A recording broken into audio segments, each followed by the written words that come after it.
Hey everyone, it's Chris at Unior again. Um, so a couple weeks ago, we did a little expo at NEMBAFest up in the Vermont's Northeast Kingdom, and each day we had a different challenge, a different mechanical challenge. So you could win a prize by being the fastest on the day. The first day was, let's say, changing the cassette. Second day was changing a tire. Third day was using our Hub Genie tool to remove and replace the end caps on a through axle hub. What I noticed on the tire change day is that a lot of people didn't actually know how to use a pair of tire levers properly. So not only did the day become like a contest to see who could change the tires fastest, it became a bit of an educational thing as well because I got to teach a lot of people to use tire levers. And I thought maybe there's a lot more of you guys out there that haven't used levers properly or haven't been shown how to properly use them. So I thought I'd make a quick little video kind of demonstrating the use of a tire lever or levers. So as you see, we have a wheel and we have a pair of levers, and we're going to take the tire off, and I'll show you how to do it pretty easily with our levers. So first thing we'll do is make sure the tire is completely deflated, as it is.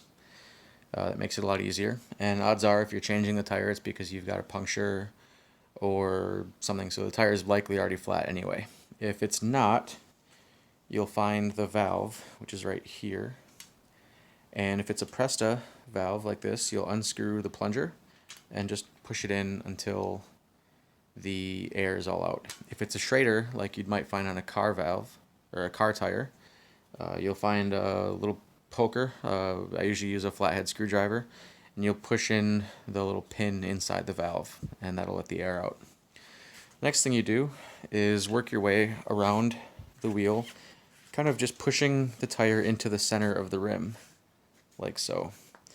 The rim cavity is U-shaped, and the bead of the tire doesn't really stretch a lot. So if you can get the bead of the tire into the center of that valley in the rim, you're going to give yourself a little extra room to get the tire off with.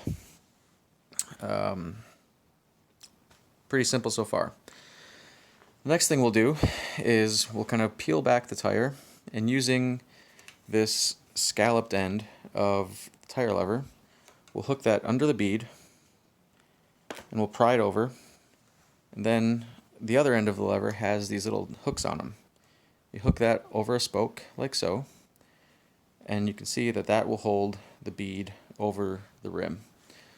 If you've got a loose fitting tire, you don't really need to do that. You can kind of just slide the lever and it'll pull the bead over as you go. But if you've got a tighter one, you'll want to do it this way.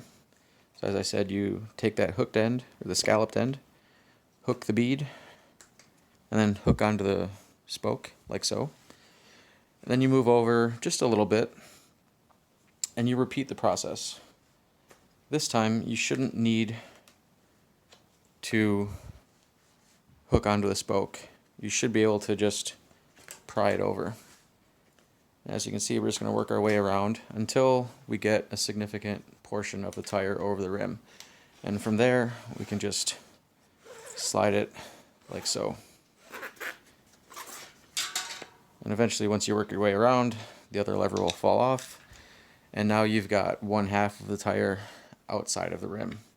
From here, the other half is usually pretty simple. You can just kind of thumb it over like so until the whole thing comes off.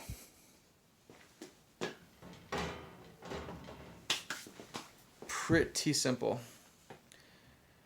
Installation of the tire is basically the reverse.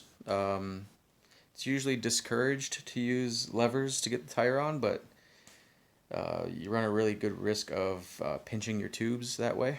If you've got a really tight setup, sometimes it's unavoidable. You just need to be very, very careful to not get the tube pinched between the lever and the rim. Otherwise, your brand new tube is going to be pretty much worthless because you'll put a couple holes in it. Yeah, super simple. Hopefully that helps some of you kind of get the right idea of how to use a tire lever. If there's any more questions, please feel free to contact us, and we'll see if we can help. Yeah, thanks for watching.